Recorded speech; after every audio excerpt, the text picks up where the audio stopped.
Parliament సంగ్రామానికి BRS అధినేత కేసీఆర్ సమరశంఖం పూరించారు. గులాబీ party MP అభ్యర్థుల గెలుపే లక్ష్యంగా ప్రతిపక్షాలపై పోరుబాట పట్టారు. తెలంగాణ అంతటా కలియ తిరిగి ప్రచారం చేసేలా బస్సు యాత్రకు రూటు ఖరారు చేశారు. ఇవాళ మిర్యాలగూడ నుంచి కేసీఆర్ బస్సు యాత్ర ప్రారంభమవుతోంది. 17 రోజుల పాటు రాష్ట్రంలోని అన్ని ప్రధాన నగరాల్లో కేసీఆర్ రోడ్ షోలు నిర్వహించనున్నారు. రైతులు, వివిధ వర్గాల ప్రజలతో కేసీఆర్ మమేకం కానున్నారు. రోడ్ షోలో భాగంగా ఇవాళ తొలి రోజు మిర్యాలగూడ, సూర్యాపేటలో పర్యటన కొనసాగనుంది.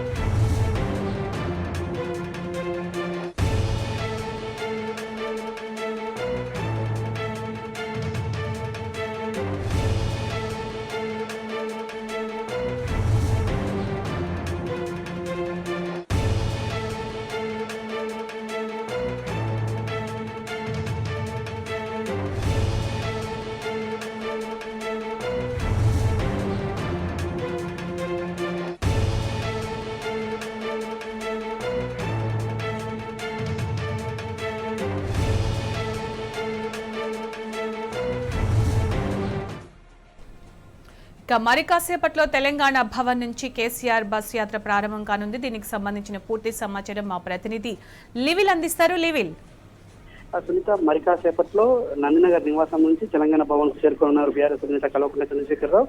బీఆర్ఎస్ తెలంగాణ భవన్ లో తెలంగాణ తల్లి విగ్రహానికి పూలమాల వేసి నివాళులర్పించి అనంతరం అక్కడి నుంచి బస్ యాత్ర ప్రారంభం కానుంది. ఇవాళ 5:30 గంటలకి మిర్యాలగూడ చేరుకుంటారు. మిర్యాలగూడ తర్వాత నేరుగా అక్కడ ప్రజలను ఉద్దేశించి ప్రశ్నిస్తారు. రైతాంగం పడుతున్న కష్టాలను, ముఖ్యంగా ఏదైతే ఉమ్మడి నల్గొండ జిల్లాకు సంబంధించిన రైతాంగం ఇవాళ తీవ్ర నష్టాల్లో కూరుకుపోయింది. ఎడమకాలువ ఎండబెట్టి వారికి క్రాప్ హాలిడే ప్రకటించిన పరిస్థితి కనిపిస్తుంది. ఆ నేపథ్యంలో అక్కడ ఉన్న రైతులంతా అరిగోసపడుతున్న నేపథ్యంలో వారికి అండగా ఉండేందుకు, వారి భరోసా ఇచ్చేందుకు బీఆర్ఎస్ అధినేత కల్వకుంట్ల చంద్రశేఖరరావు మిర్యాలగూడ రోడ్ షోలో ప్రసంగించనున్నారు. ఈ రోడ్ షో ఇవాళ నుంచి ప్రారంభంగా ఉంది.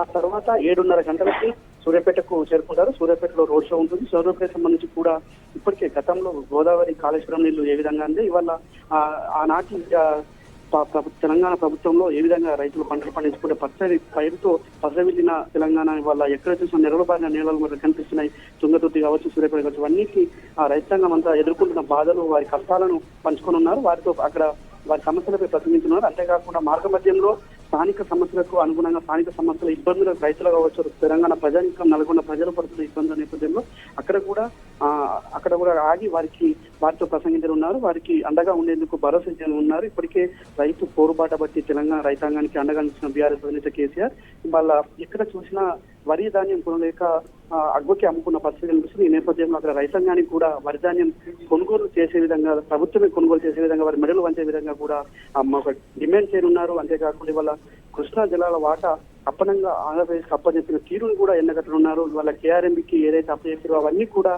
అక్రమంగా అప్పచెప్పారు తప్ప ఒక పల్లెత్తు మాట లేదు. కేఆర్ఎంబీ కావచ్చు, ఇటు ఏపీకి అక్రమంగా తరలించుకున్న నీటి వాటికి సంబంధించి కూడా ఇవన్నిటిపైన కూడా నల్గొండ ప్రజలను ఉద్దేశించి ప్రతినిధులు. అంతేకాకుండా మిషన్ భగీరథ ద్వారా ఇవాళ నల్గొండ జిల్లాను ఒక ఫ్లోరైడ్ రహిత జిల్లాగా మార్చారు.